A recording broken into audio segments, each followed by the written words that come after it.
गुमला में 2 हॉकी खिलाड़ियों की हत्या कर दी गई। दोनों को टांगी से बेरहमी से काटा गया। वारदात रायडीह थाना क्षेत्र के खुरसुता गांव की है। पुलिस पूरे मामले की तफ्तीश कर रही है। गुमला में 2 हॉकी खिलाड़ी का कत्ल, हत्यारों ने टांगी से काट डाला। खुरसुता गांव में वारदात। गुमला में 2 युवकों की हत्या से सनसनी है। वो हॉकी खेलने के लिए अपने गांव से दूसरे गांव गए थे, लेकिन वापस नहीं लौटे। दोनों हॉकी खिलाड़ियों को टांगी से बेरहमी से काट डाला गया। वारदात रायडीह थाने के खुरसुता गांव की है। मृतकों की पहचान विनोद एक्का और राहुल तिर्की के रूप में की गई है। विनोद चैनपुर थाने के नातापोल गांव का रहने वाला था और राहुल बेंदोरा गांव का बताया जा रहा है। विनोद और राहुल हॉकी मैच खेलने कंचोड़ा गांव गए थे। रविवार की सुबह दोनों गांव से निकले। सोमवार की सुबह सुरसुता गांव में दोनों का शव मिला।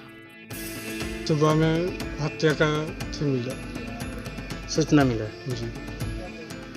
कौन बताया आप सूचना हत्या का? इसका भाई बताया। जब आके देखे तो कितना लाश मिला? 2 लाश। के है? राहुल और विनोद। हमें गांव वालों से खबर लगी कि वहाँ पे कुछ दो लोगों का गड़बड़ है, तो क्या? देखने गए तो वहाँ देखे कि मौत हो चुकी है दो का। दोनों मृतक दोस्त के गांव में मातम पसरा है। विनोद एक्का लॉकडाउन में गांव लौटा था और हॉकी मैच खेला करता था। पुलिस अब इस डबल मर्डर की तफ्तीश कर रही है। बताया जा रहा है कि नातापोल का एक है और एक व्यक्ति को बताया जा रहा है कि बेंदोरा का रहने वाला है। इसकी अज्ञात लोगों के द्वारा टांगी से मारकर हत्या कर दी गई है। मृतक विनोद के जेब से बाइक की चाबी मिली है। हालांकि मौका वारदात पर बाइक नहीं थी। पुलिस सभी पहलुओं की पड़ताल कर रही है, लेकिन हत्यारे का अभी तक कोई सुराग नहीं मिला है। रणधीर, जी मीडिया, गुमला। झारखंड के मुख्यमंत्री हेमंत सोरेन ने आज स्पोर्ट्स पोर्टल और खेल निदेशालय की वेबसाइट का उद्घाटन किया।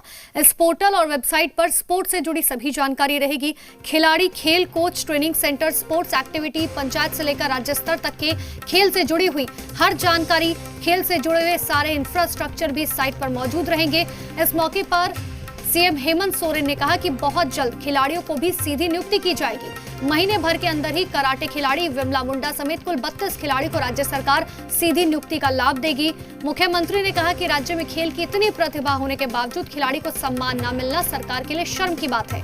सीएम ने कहा उन्हें बहुत तकलीफ होती है जब खिलाड़ियों के हड़िया बेचने या मजदूरी करने की बात सामने आती है। अलग राज्य बनने के बाद भी खिलाड़ियों के बहुत बेहतर अवसर नहीं बन पाए। ऐसे में हमारे खिलाड़ी भटक ना जाएं और राज्य के अंदर संभावनाएं खत्म ना हो जाएं, इसे सुनिश्चित करने के लिए राज्य सरकार ने कदम बढ़ाया।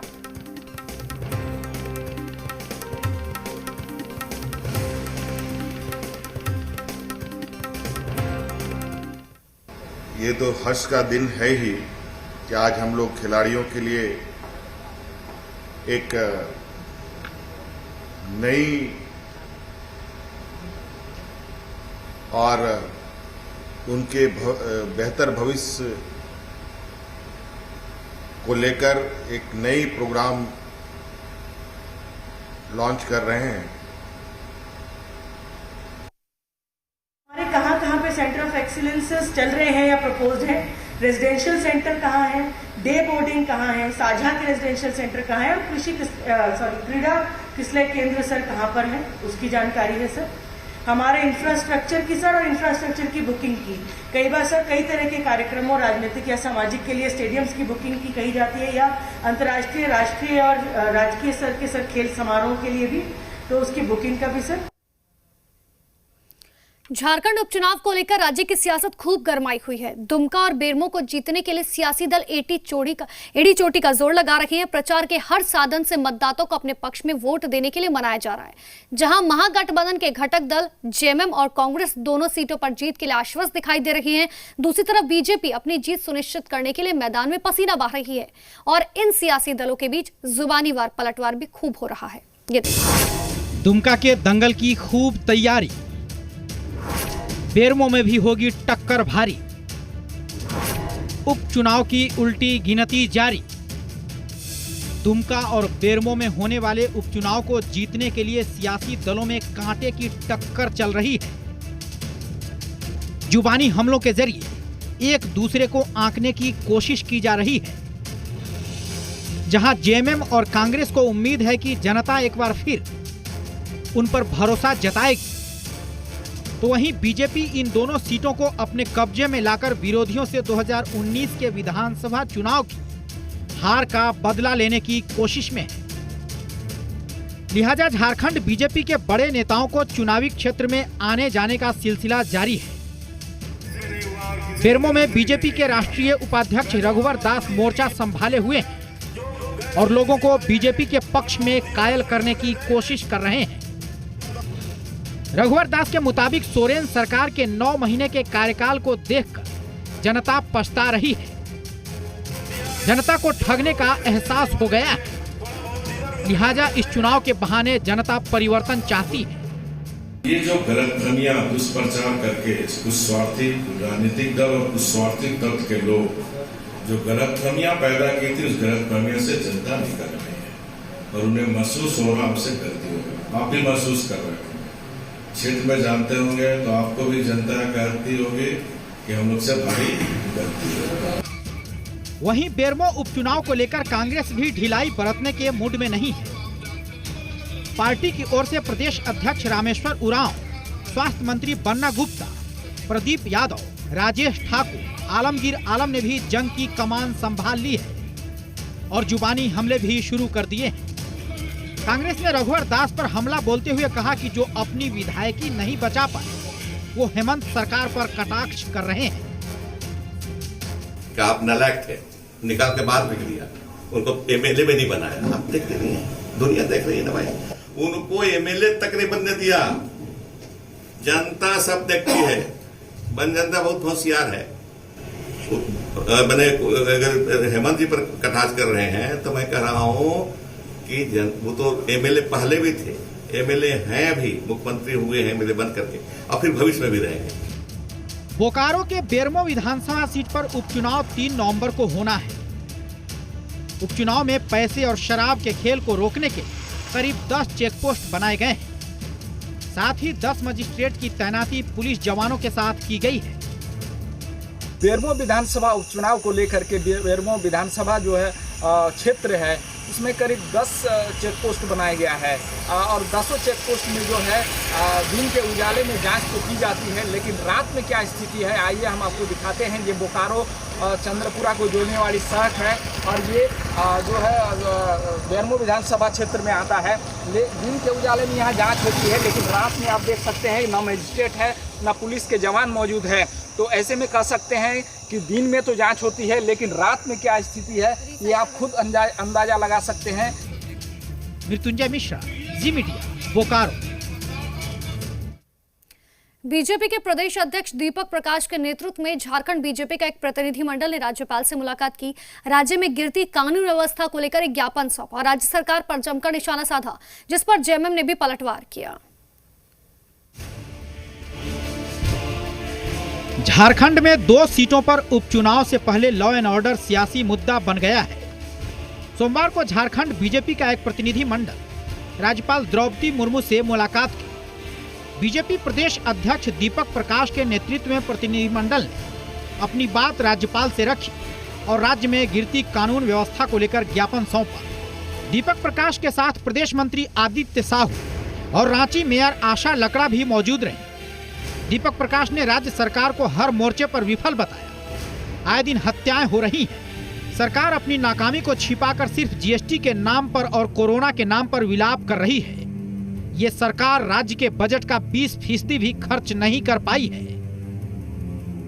जिस प्रकार से महिलाओं के साथ 1200 महिलाओं के साथ, बहनों के साथ, बेटियों के साथ बलात्कार की घटना घटी है, जिससे झारखंड का मस्तक नीचे हुआ है और इसके लिए जो दोषी है, जो पदाधिकारी दोषी हैं, उन पर अविलंब कार्रवाई करने की मांग हमने की है।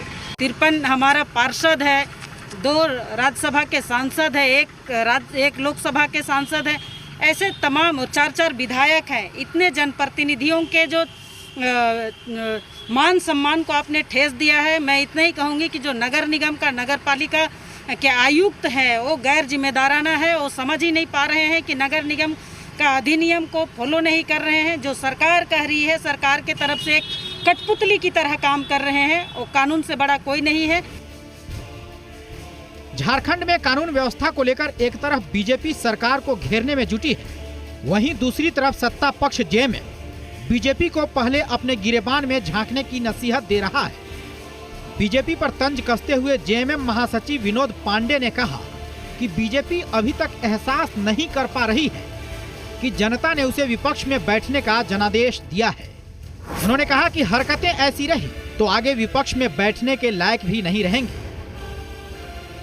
इस तरह का बयान भारतीय जनता पार्टी के तरफ से आ रहा है, ये मैं नहीं बता सकता, लेकिन एक बात तो तय है कि भारतीय जनता पार्टी को अभी भी शायद ये एहसास नहीं हुआ है कि इस राज्य की जनता ने उन्हें विपक्ष में रहने का जनादेश दिया है और वो विपक्ष की सकारात्मक भूमिका निभाएं, ऐसा हम लोग उम्मीद करते हैं। दुमका और बेरमो उपचुनाव से पहले कानून व्यवस्था पर सियासत सुलग गई है। हालांकि उपचुनाव में स्थानीय मुद्दे हावी हैं और जनता अपनी जरूरतों को देखकर ही वोट करने का मन बना रही है। मदन, जी मीडिया, रांची। झारखंड के शिक्षा मंत्री जगन्नाथ महतो की हालत लगातार गंभीर बनी हुई है। उन्हें बेहतर इलाज के लिए चेन्नई शिफ्ट किया गया। शिक्षा मंत्री को एयर एम्बुलेंस से चेन्नई ले जाया गया। मेडिका रांची से ग्रीन कॉरिडोर बनाकर एयरपोर्ट लाया गया। इस दौरान एयरपोर्ट पर सीएम हेमंत सोरेन भी मौजूद रही। शिक्षा मंत्री जगन्नाथ महतो का लंग्स पूरी तरह से क्षतिग्रस्त हो गए हैं। अभी भी उनकी कोरोना की रिपोर्ट पॉजिटिव है। एमजीएम चेन्नई साइड डॉक्टरों की टीम ने आर्टिफिशियल लंग्स सपोर्ट दिया है। कल अचानक तबियत ज्यादा बिगड़ने के बाद जगन्नाथ महतो को अस्पताल में भर्ती कराया गया था।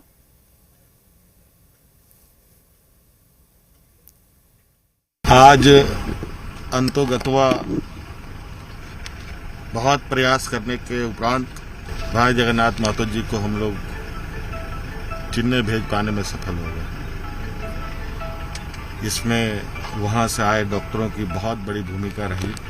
जो भी आज इसमें लगे हैं उन सबको मैं बहुत बहुत धन्यवाद देता हूं, आभार प्रकट करता हूं और जल्द से जल्द जगन्नाथ दा स्वस्थ होकर आए, ये भगवान से मैं प्रार्थना करता हूँ। 2 बार बोगिया लगी लेकिन डॉक्टर जो हालात थे अलाउ नहीं किया, रिम्स के प्रबंधन और मेडिका प्रबंधन के डॉक्टर ने, जिसके कारण पहले इन्हें नहीं ले जाया जा सका था। लेकिन कल जब स्थितियाँ बद से बदतर होती गई तो हम लोगों ने रिस्क लिया, आग्रह लिया, सारे एनओसी क्लियर कराए और इसके लिए सीएम साहब बहुत ही धन्यवाद के पात्र हैं। डॉक्टर लोग जो रात में आए थे, पहले सुबह 5 बजे मैं उनको छोड़ के आया हूँ, फिर से वो आएंगे, चीज़ों को देखेंगे, फिर आगे कोऑर्डिनेट करेंगे, फिर आगे की मैं जानकारी दूंगा। एक्मो अपने आप में कोई ट्रीटमेंट नहीं है। एक्मो लंग्स को ठीक नहीं करेगा, वो केवल लंग्स को एक रेस्ट का मौका दे रहा है, जिसके कारण लंग्स अपने आप से ठीक हो सकते हैं। लेकिन हाँ, अगले कुछ हफ्तों में इसको मॉनिटर करेंगे। अगर लंग्स रिकवर नहीं होते हैं इस पे भी, तो फिर जाके हाँ, ट्रांसप्लांट ही एकमात्र रास्ता रह जाता है। फिर यहाँ वक्त छोटे से ब्रेक का फौरन लौट रहे हैं।